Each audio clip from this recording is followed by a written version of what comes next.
Assalamualaikum warahmatullahi wabarakatuh. Perkenalkan nama saya Hana Hoiriah dengan NIM 24201143000. Di sini saya akan menjelaskan peta konsep yang telah saya buat.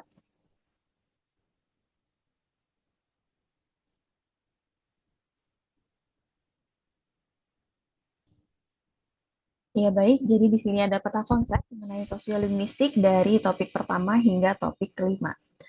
Mulai dari yang pertama, di sini sosiolinguistik mengarah pada bahasa dan masyarakat. Hal tersebut karena ilmu sosiolinguistik adalah ilmu linguistik yang mempelajari hubungan antara bahasa dan masyarakat. Nah, ahli sosiolinguistik berfokus pada variasi bahasa dalam konteks sosial, fungsi sosial bahasa, dan bagaimana bahasa digunakan untuk membangun identitas sosial.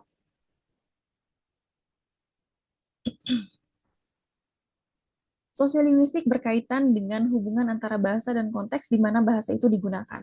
Contohnya, dalam sebuah percakapan, ada seseorang bernama Ray. Ketika Ray berbicara dengan ibunya, dia menggunakan istilah bajingan untuk mendefinisikan gurunya. Nah, ketika dia berbicara dengan guru tersebut secara langsung, dia menggunakan istilah Mister kepada gurunya karena dia menggunakan berbicara secara langsung sehingga dia menggunakan istilah Mister tersebut.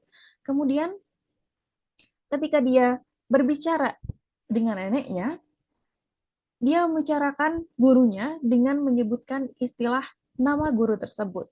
Sehingga dari sini terlihat tiga perbedaan yang dilakukan oleh Ray dalam menyebutkan nama gurunya tersebut. Nah, kemudian ada contoh lain. Seorang perempuan bernama Margaret, ketika dia di kantor, dia dipanggil Margaret oleh rekan kerjanya. Kemudian ketika dia di rumah, dia dipanggil ibu oleh anaknya. Ketika dia bersama suaminya, dia dipanggil kamu oleh suaminya. Ketika dia bersama ibunya, dia dipanggil sayang oleh ibunya. Dan ketika dia berhadapan dengan asisten rumah tangganya, dia dipanggil sebagai nyonya. Dan di sini juga terlihat bagaimana Margaret dapat berubah menjadi sebutan-sebutan lain sesuai dengan konteks sosialnya. Pengaruh sosial pada pilihan bahasa merupakan cara seseorang berbicara yang dipengaruhi oleh lingkungan sosialnya, seperti hubungan dengan lawan bicara, situasi komunikasi, dan perasaan yang ingin disampaikan, seperti contoh yang telah saya jelaskan sebelumnya.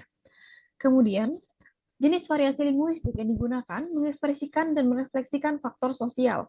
Kata-kata yang dipilih, seseorang mencerminkan status sosial kedekatan atau sikap terhadap lawan bicara. Contohnya seperti Margaret dan sayang. Kemudian contoh bajingan itu dan Mr. Sutton ketika menyebutkan nama gurunya. Variasi linguistik dalam bahasa ialah kata-kata yang dipilih untuk mencerminkan status sosial, kedekatan, atau sikap terhadap lawan bicara.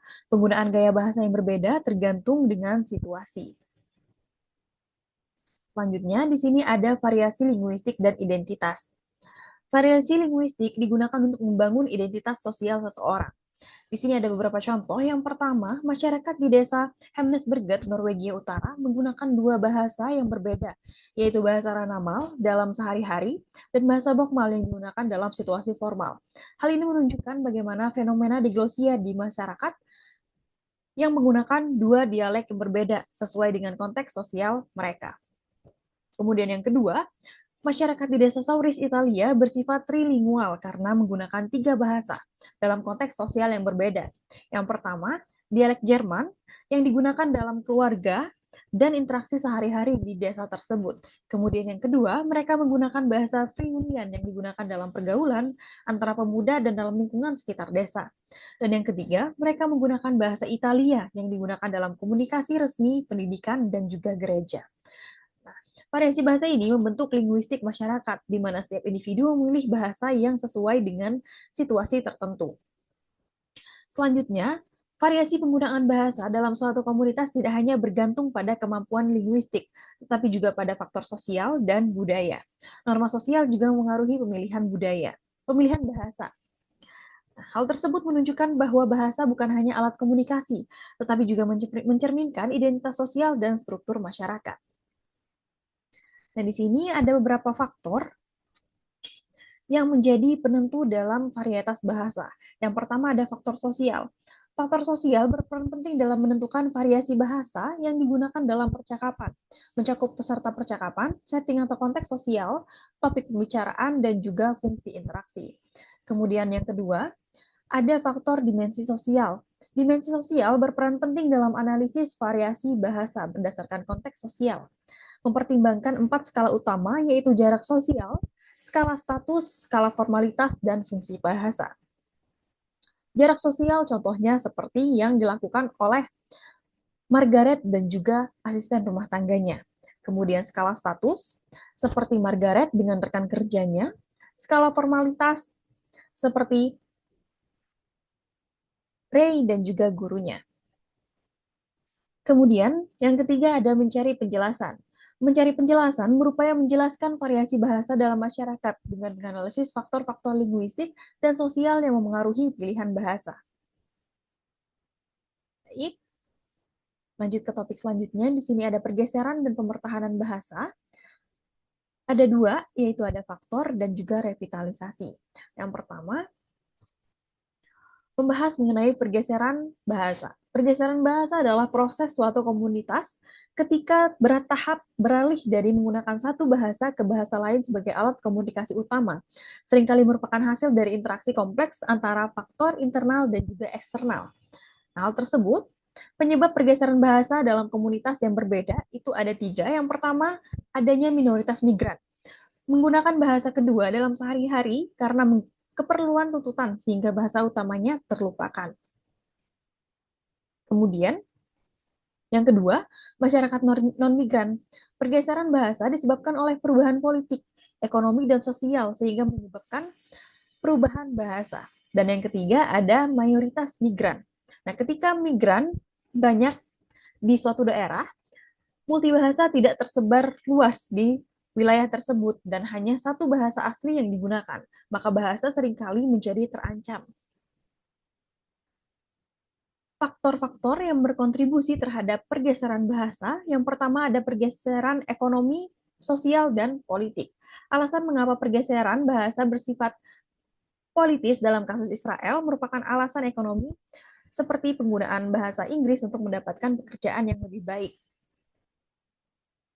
Kemudian yang kedua ada faktor demografis, yaitu resistansi terhadap pergeseran bahasa cenderung bertahan lebih lama di daerah pedesaan daripada di daerah perkotaan. Hal tersebut karena sebagian kelompok pedesaan cenderung lebih lama terisolasi dari pusat kekuasaan politik. Dan yang ketiga, faktornya yaitu dari sikap dan nilai-nilai. Pergeseran bahasa cenderung lebih lambat di antara komunitas di mana bahasa minoritas sangat dihargai. Nah, kemudian ketika suatu bahasa tergeser, bahasa tersebut akan mati secara bertahap. Fungsi-fungsi bahasa akan diambil oleh satu demi satu oleh bahasa lain. Oleh karena itu, untuk menghindari kehilangan satu bahasa ini, maka diadakan yang namanya revitalisasi. Revitalisasi adalah upaya untuk melestarikan bahasa-bahasa asli. Salah satunya dilakukan di Irlandia, Wales, dan Skotlandia. Ada beberapa faktor yang mendukung revitalisasi bahasa. Yang pertama, keinginan dan sikap masyarakat. Kemudian, alasan untuk melestarikan bahasa tersebut, program pendidikan, media dan teknologi, dukungan pemerintah dan lembaga, penggunaan bahasa dalam kehidupan sehari-hari, dan yang terakhir, partisipasi masyarakat dalam menjaga bahasa mereka sendiri. Selanjutnya, topik mengenai variasi linguistik dan bahasa multilingual. Di sini ada 4 bagian. Yang pertama ada bahasa daerah, bahasa standar, lingua franca, dan bahasa pidgin, serta bahasa kreol. Dimulai dari bahasa daerah. Bahasa daerah umumnya merujuk pada bahasa yang belum dibakukan dan tidak memiliki status resmi. Bahasa daerah seringkali merupakan bahasa pertama yang dipelajari dalam komunitas multibahasa. Digunakan untuk fungsi informal dan memiliki variasi yang tidak terstandarisasi. Kemudian selanjutnya ada bahasa standar. Bahasa standar adalah bentuk bahasa yang tertulis, terstandarisasi, dan diakui sebagai bahasa bergengsi untuk fungsi formal seperti dalam administrasi atau pengadilan. Kemudian ada lingua franca.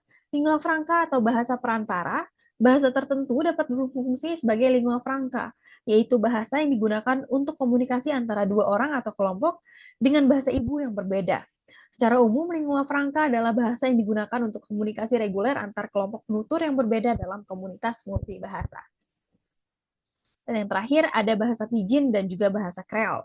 Bahasa Pidgin adalah bahasa yang berkembang sebagai hasil reaksi antara kelompok yang berbicara bahasa berbeda, biasa dalam konteks perdagangan atau komunikasi lintas budaya.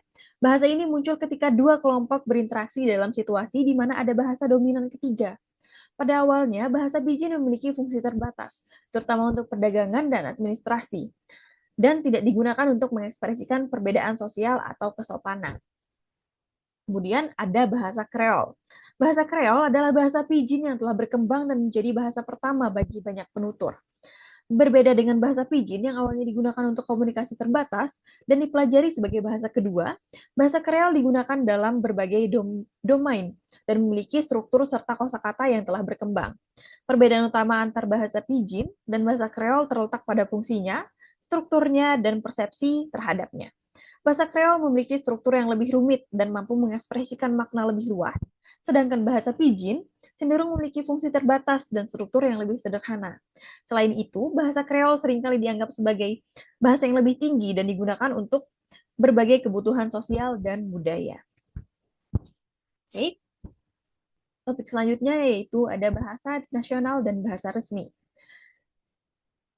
Perbedaan bahasa nasional dan bahasa resmi terletak pada fungsi penggunaan dan juga status hukum. Nah, bahasa nasional dan bahasa resmi itu dipengaruhi oleh politik dan kolonial. Sejarah kolonial memengaruhi pemilihan bahasa resmi. Negara bekas jajahan mempertahankan bahasa kolonial untuk komunikasi administrasi. Contohnya bahasa Indonesia dipilih untuk menyatukan bangsa. Bahasa Inggris di India tetap dipakai sebagai bahasa resmi. Kemudian di Afrika memiliki 11 bahasa resmi, tetapi bahasa Inggris yang masih dominan.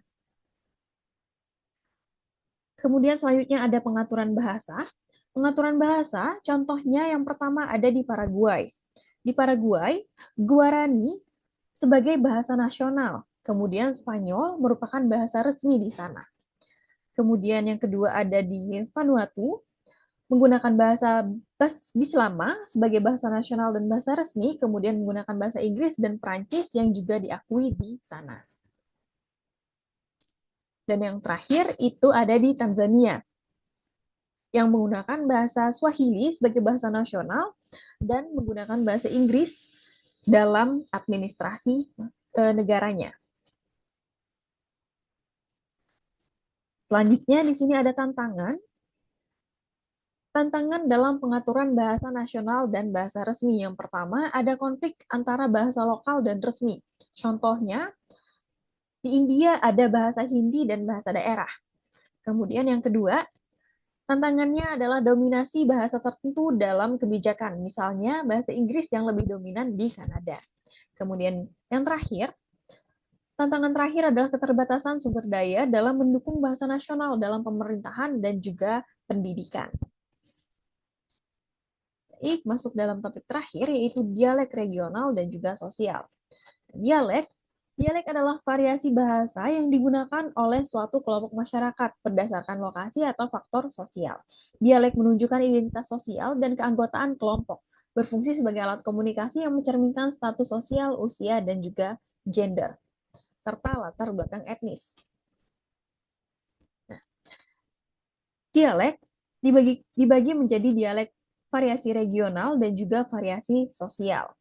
Variasi regional yang pertama itu ada variasi internasional. Terdapat perbedaan kosakata dalam berbagai variasi yang digunakan di berbagai wilayah. Dan di sini terdapat kesalahan yang didasarkan pada perbedaan aksen regionalnya. Kemudian yang kedua ada variasi intranasional atau intrabanua. Dialek dalam suatu negara dapat berbeda berdasarkan daerahnya. Contohnya bahasa Inggris British dan Amerika, kemudian bahasa Inggris Selandia Baru dan juga bahasa Inggris Australia. Keempat bahasa itu merupakan bahasa Inggris tapi dengan dialek yang berbeda. Kemudian yang ketiga, ada variasi lintas benua atau rantai dialek. Contohnya bahasa Prancis yang digunakan di kota-kota di Italia, Spanyol, dan Swiss. Rantai dialek sangat umum ditemukan di seluruh Eropa. Salah satunya bahasa Jerman, Belanda, dan Flemish yang menghubungkan dialek bahasa Portugis, Spanyol, Catalan, Prancis, dan juga Italia. Kemudian ada variasi sosial. Variasi sosial, bahasa bukanlah entisitas linguistik semata, tetapi juga melayani fungsi sosial untuk mendefinisikan sebuah bahasa. Penting untuk melihat fungsi sosial dan politiknya, serta fitur linguistiknya. Nah, dialek sosial, stereotip pembaca, dialek adalah orang pedesaan yang sudah tua dan tidak dapat mengerti oleh penduduk kota modern. Dialek bisa menunjukkan status sosial seseorang. Perbedaan kelas sosial dapat tercermin dalam kosakata, pengungkapan, dan juga tata bahasa. Itu tadi penjelasan singkat mengenai peta konsep yang telah saya buat dari topik 1 hingga juga topik ke-5. Jadi, sosiolinguistik itu masih menjadi fokus utama dari pembahasan ini. Ya, dari yang tadi bahasa dan masyarakat, kemudian ada variasi linguistik dan identitas dengan faktor-faktornya, dimensi sosial, mencari penjelasan, kemudian ada pergeseran dan pemertahanan bahasa, kemudian ada variasi linguistik dan bahasa multilingual, bahasa resmi, dan juga bahasa nasional, serta ada dialek regional dan juga sosial. Nah, mungkin itu saja yang dapat saya sampaikan. Terima kasih. Wassalamualaikum warahmatullahi wabarakatuh.